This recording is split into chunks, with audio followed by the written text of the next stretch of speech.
saya tuh bisa bilang 98 menyaksikan sendiri massa datang dan melihat bagaimana proses dibakar itu saya itu cukup apa ya, kalau istilahnya anak hari ini lancet gitu ya. Waktu di editor sendiri itu biasanya apa sih kesulitan yang paling terbesar? Apakah mencari berita atau waktu menulis, atau apa biasanya yang paling sangat-sangat berat? Mungkin ada anak-anak remaja yang mungkin seusia saya yang mereka itu kadang-kadang kayak baru kerja setahun, bosen, pengen pindah gitu. Nanti udah pindah setahun lagi, bosen, pengen pindah gitu, pindah gitu kan. Akhirnya, nah ada nggak sih motivasi atau pesan dari ibu gitu supaya kita itu bisa tetap setia dalam pekerjaan kita dan melakukan yang terbaik walaupun sudah puluhan tahun?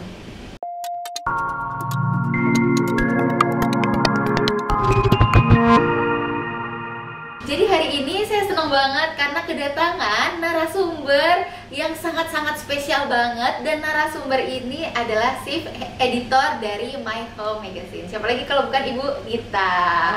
Halo Ibu, gimana kabarnya? Alhamdulillah baik, apa kabar? Luar biasa. Atau gimana nih? Wah, ini Ibu terima kasih banyak sudah menyempatkan waktunya di sini jauh-jauh. Nah, kalau boleh tahu nih Ibu itu kan berarti seorang editor ya. Nah, dari tahun berapa Ibu menjadi seorang editor? Dari tahun berapa ya? Ini editor, kalau saya boleh jelaskan sedikit, editor itu salah satu jenjang karir dari profesi wartawan atau jurnalis. Jadi saya mau awalnya sebenarnya memang dari reporter, dari bawah lah, dari reporter, terus asisten redaktur, asisten redaktur itu sama juga editor. Itu ya. Cuma kita membantu gitu loh, gitu ya. Kalau asisten. Iya, membantu. Jadi biasanya pekerjaannya itu mulai yang dari yang mungkin mengumpulkan tugas dari reporter, terus naik lagi jadi editor atau redaktur. Biasanya ada beberapa step, terus saya juga sempat jadi redaktur pelaksana, baru jadi chief editor. Gitu lah. Berarti ini dari awal reporter sampai udah sekarang ini udah berapa tahun Ibu? Saya dari 97 menjadi profesi wartawan. Berarti 28 tahun. Iya, tahun itulah ya. Waduh, luar biasa. Saya kan nggak ngitung kan. Oke. Nah, dari selama 28 tahun itu apa yang paling berkesan? Kan kalau editor tuh biasanya ada berita-beritanya ya. Apa berita yang paling berkesan dan paling Ibu ingat selama 28 tahun itu yang paling berkesan? Banyak sih ya. Jadi kebetulan memang saya di majalah atau di media yang khusus meliput soal property business. Jadi property business and related lah ya. Dan itu bisa bilang saya mengikuti dari masa ke masa bisnis properti di Indonesia, dari mulai awal naiklah menjelang krisis 98 krisis kita bagaimana seperti itu. Terus 2000 kita mulai bangkit gitu kan, dan karena 2008 sempatlah bagaimana, terus kemarin COVID ya. Jadi kalau dibilang mana yang paling berkesan, setiap periode saya punya kesan tersendiri. Ya. Jadi bagaimana waktu krisis itu, aduh kita struggle banget gitu ya secara bisnis, tapi juga secara apa ya, kita warga negara Indonesia gitu kan, kita saat itu kan sedang didera bencana bisa bilang gitu kan. Terus juga yang ngalamin bencana semua soalnya. Gitu kan, Indonesia bagaimana kita melihat itu. Saya tuh bisa bilang 98 menyaksikan sendiri massa datang dan melihat bagaimana proses dibakar itu saya itu cukup apa ya, kalau istilahnya anak hari ini lancet gitu ya. Itu memang benar, itu sepertinya saya baru 1 tahun Bu. Nah itu benar-benar rumah-rumah dibakar gitu. Saya melihat sendiri, kebetulan kantor di kantor dulu ya, kita saya punya majalah itu pertama di Properti Indonesia, itu di daerah Velbak di Kebayoran. Itu di depan ada mall. Kebayoran tuh Jaksel ya? Kebayoran Jaksel. di depan itu ada mall, dan itu saya melihat di sisi sebelah kanan itu ada flyover. Masa itu turun dari flyover banyak jalan sekali. atau pakai kendaraan? Jalan, mereka berbondong-bondong dan entah dari mana berapa banyak itu melewati gitu jalan besar, dan di sebelah situ ada mall. Tiba-tiba terbakar. Mallnya dibakar. Sekarang jadi hotel veranda. Oh, Itu Oke, jadi oke, saya terus pulang ke rumah itu masih di antara masa yang membawa itu. Kalau saya mikir saya sekarang bagaimana mereka kulkas 2 pintu mereka panggul bisa loh. Saya sekarang sampai amazed begini ya kok bisa ya mereka kuat gitu. saya dengar suara ibu aja, cerita ibu aja luar biasa ya. Iya, itu benar-benar itu juga sih memang. Jadi mungkin berapa lama gitu ya memang suka jadi ya saya nggak bukan trauma, jadi kayak itu memang bisa melihat sendiri lah itu prosesnya itu yang wah ya syukur yang anak sekarang jangan sampai asumsikan lagi seperti itu. Iya. Itulah kejadian gitu. Oh. Dan saya juga keliling bagaimana ke daerah kota, itu ada tank di tengah kota gitu, itu saya rasakan sekali itu.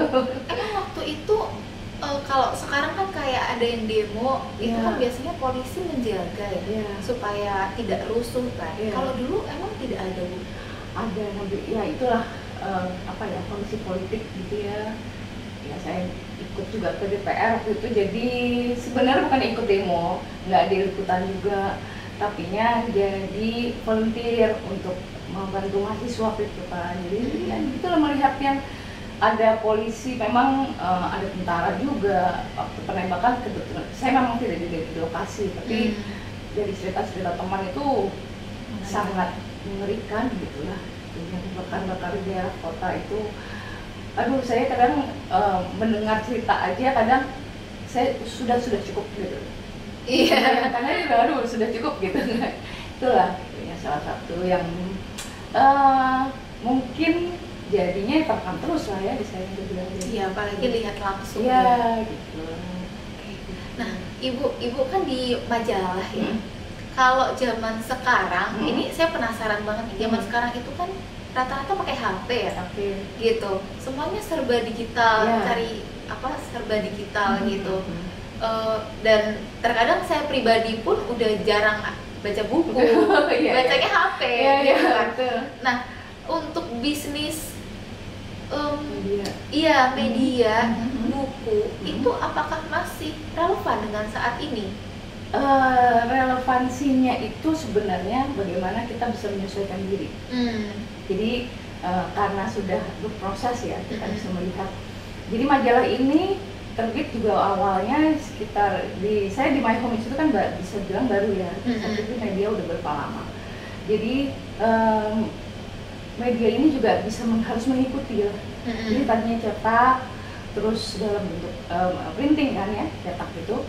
Terus majalah yang kita bisa buka lembarannya, koran juga kita bisa buka lembarannya. Kita memang harus menyesuaikan diri dengan perkembangan yang sekarang itu. Akhirnya kita bacanya lewat handphone gitu kan, lewat HP gitu. Ya memang akhirnya harus kita bisa mengikuti gitu. Relevansinya apakah cetak masih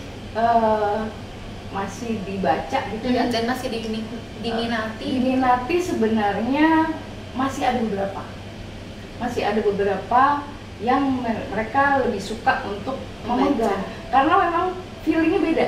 Kita tuh kalau baca koran dengan membaca yang besar kayak gitu ya, kertasnya kayak gitu, membuka halaman berhalaman dari majalah itu beda rasanya memegang kertasnya dibandingkan dengan baca yang digital, walaupun kita balik-balik lah ya seperti gitu, pasti beda rasanya gitu.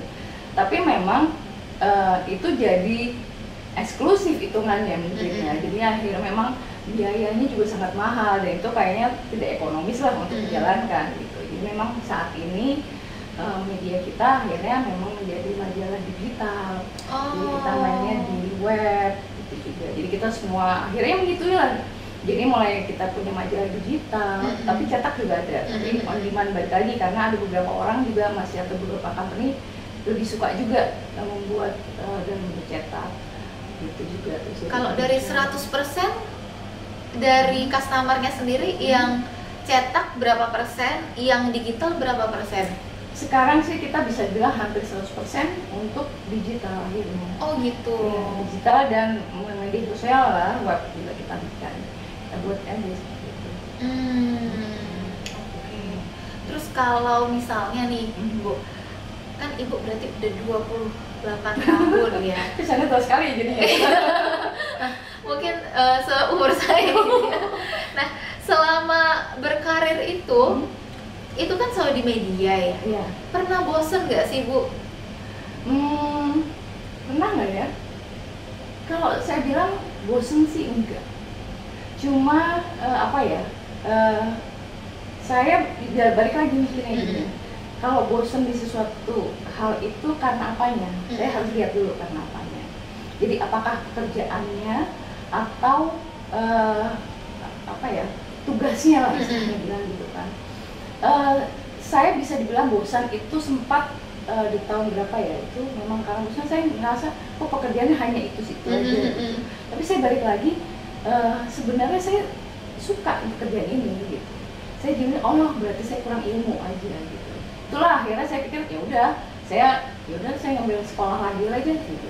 Oh, S2 berarti? Iya. Oh, oke. Tapi itu juga bukan kaitannya dengan editor atau jurnalistik juga ya. Saya ngambil yang lain juga gitu loh, kebijakan pabrik waktu itu saya ambil. Karena saya pikir itu biar merefresh saya juga untuk belajar, untuk tahu lebih hal lain lah gitu. Oke. Terus kalau misalnya nih Bu, waktu di editor sendiri itu biasanya apa sih kesulitan yang paling terbesar? Apakah mencari berita atau waktu menulis, atau apa biasanya yang paling sangat-sangat berat tugasnya? Apa ya, tugas yang berat ya? Iya.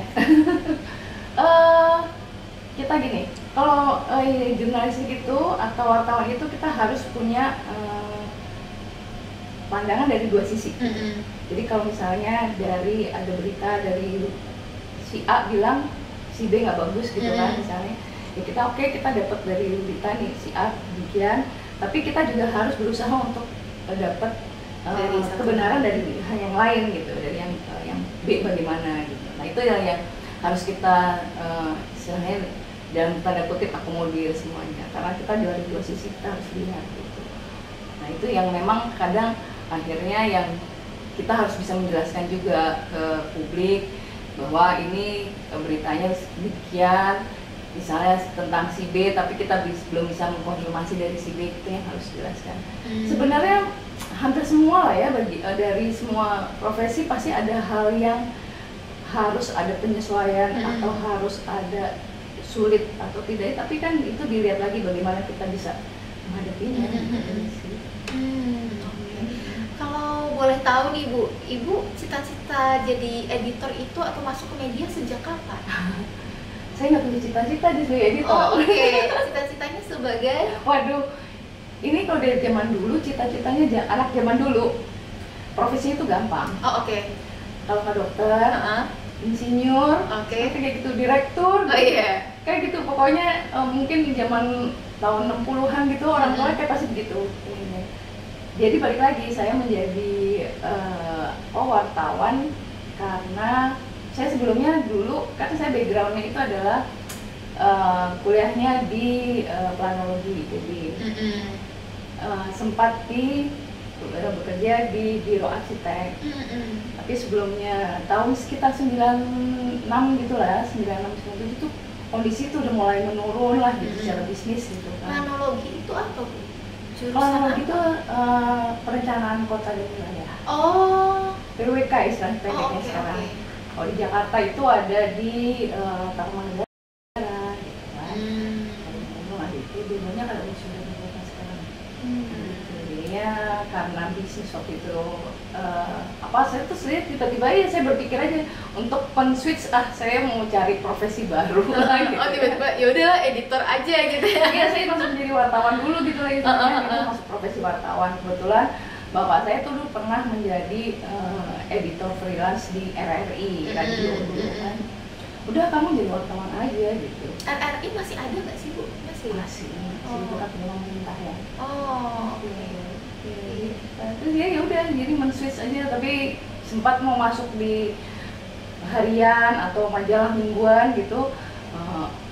Ibu saya yang masih agak berat, jangan ini gitu saya ingin, kebetulan itu majalah bulanan gitu.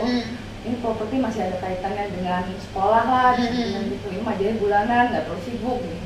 Oh ya boleh lah. Majalah bulanan itu maksudnya apa, Bu? Terbit bulanan. Oh karena ada yang terbit mingguan. Iya, terbit mingguan kan, biasanya majalah berita. Okay. Terus kalau harian itu koran, kayak koran harian itu deadline-nya udah bisa jam 12 bisa, jadi masih di kantor. 12 malam? Iya dong. Oh, waduh. Walaupun majalah bulanan pun bisa begitu juga gitu. Ya. Gitu. Oke. Ibu dari reporter gitu, ada nggak sih yang Ibu idolakan banget? Atau dari pembawa berita yang sekarang? Pembawa berita siapa ya? Banyak sih ya. Jadi saya tuh dari dulu nggak pernah punya idola satu. Oh gitu. Idolanya banyak. Jadi mungkin saya bilang, oh ya saya suka yang ini, saya suka yang ini. Tapi jadi kadang sukanya karena apa ya gitu. Jadi saya gitu loh, saya nggak pernah mau punya idola gitu soalnya. Saya karena takutnya kenapa kalau saya punya idola, saya takutnya akhirnya kayak menjiplak dia gitu. Oke. Gitu. Jadinya ada beberapa banyak lah yang bisa gitu.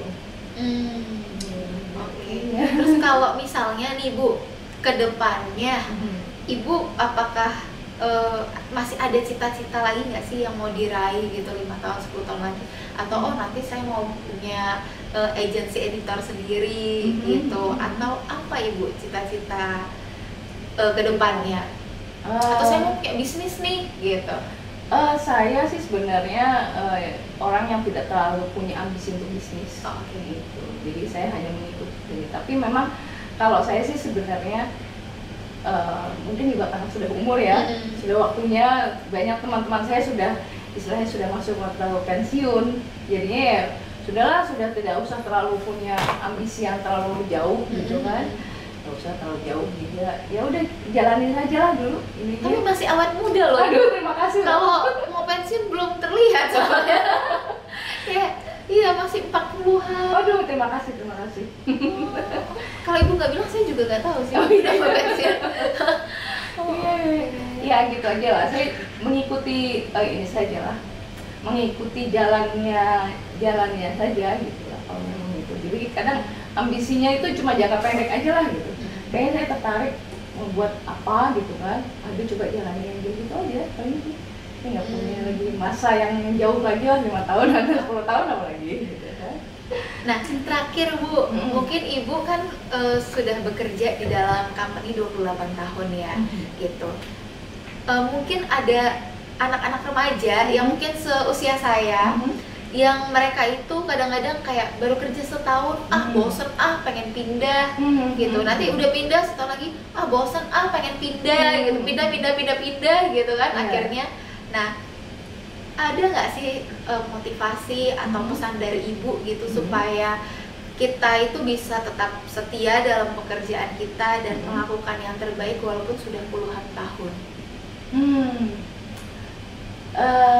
Nah ini saya sebenarnya juga baru mau tanya nih.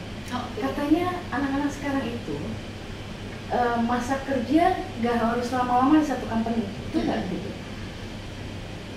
Katanya trennya begitu. Jadi nggak bisa lagi 3 sampai 5 tahun gitu untuk di satu company gitu, apalagi sampai puluhan tahun gitu kan.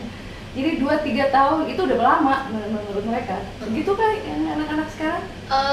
Kalau itu jujur saya kurang tahu gitu. Cuman ini juga ada 2 tipe ya. Jadi kan katanya ada yang kalau kamu pindah-pindah nanti gajinya jadi mulai dari awal terus katanya. Iya. Gitu kan. Jadi ada orang yang stay aja di perusahaan tersebut gitu. Tapi kebetulan saya punya saudara saya itu suka pindah-pindah Bu.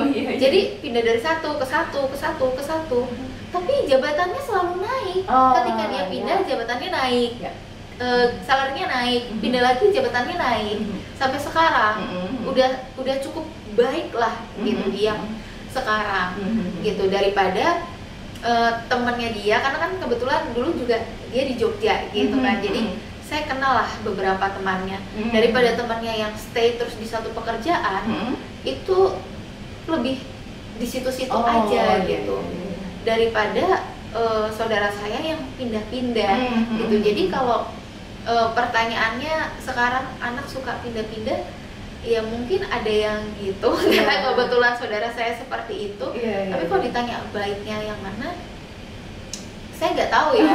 Karena orang tua saya dulu bekerja Bu di salah satu obat gitu. Nah, orang tua saya itu kerja berapa ya? 30 tahun lebih. 35 tahun. Gitu.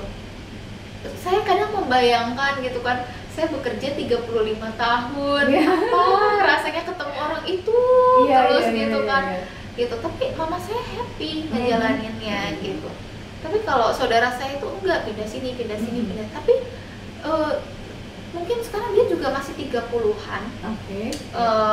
Belum 40 lah, masih 30-an, dan jauh lebih cepat perkembangan karirnya daripada yang stay-nya lama. Gitu. Sebenarnya kuncinya adalah kalau mau pindah, di situ harus ada peningkatan. Jadi itu lagi growing lah. Hidup itu kan kita harus tumbuh, harus berkembang terus. Jadi kita kalau memang tergantung tinggal tumbuhnya mau cepat mau lambat gitu kan.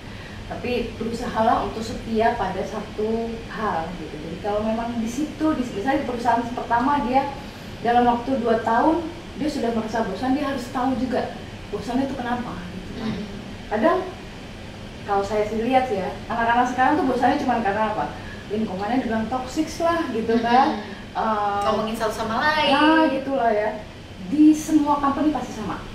Saya kasih tahu aja. Semua company, saya memang nggak banyak di beberapa perusahaan gitu ya. Cuma di setiap perusahaan pasti banyak. Dan setiap bisnis atau industri kan pasti ada up and down-nya. Betul. Nah itu yang harus kita pahami juga gitu. Jadi memang kalau mau pindah harus paham juga, seperti saudara saya gitu kan, dia mau pindah ke sana, dia bisa tumbuh nggak di sana gitu kan. Baik secara income, baik secara posisi, terutama juga dia punya tumbuh secara ilmunya dia gitu kan. Kalau di tempat baru dia bisa lebih berkembang, kenapa enggak gitu. Saya sih bilangnya sih, jadi saya nggak pernah kalau bilang harus stay di situ lama, ya nggak apa-apa juga kalau dia di situ bisa berkembang juga gitu kan. Gitu. Tapi kalau dia pindah dengan growth yang sama gitu istilahnya, dengan cuma hanya mencari lingkungan saja yang lebih enak gitu, di semua tempat pasti ada masalahnya gitu aja. Jadi saya nggak bisa bilang harus di mana ya gitu kan, tapi itu aja kuncinya, sana dia bisa tumbuh atau enggak gitu. Atau enggak gitu. Soalnya kadang ada yang pindah karena merasa wah lingkungannya di sini nggak enak nih itu. Tapi kalau menurut saya juga setuju sebenarnya sama ibu, tidak semua tidak semua pekerja di suatu perusahaan itu malaikat. Pasti ada aja yang jadi ininya gitu. Betul. Kalau bisnis mau mikirnya seperti kayak gitu semuanya enak ya bikin aja bisnis sendiri, bikin bisnis sendiri juga pusing gitu kan. Ngurusin karyawannya kita juga mungkin ada yang seperti itu gitu.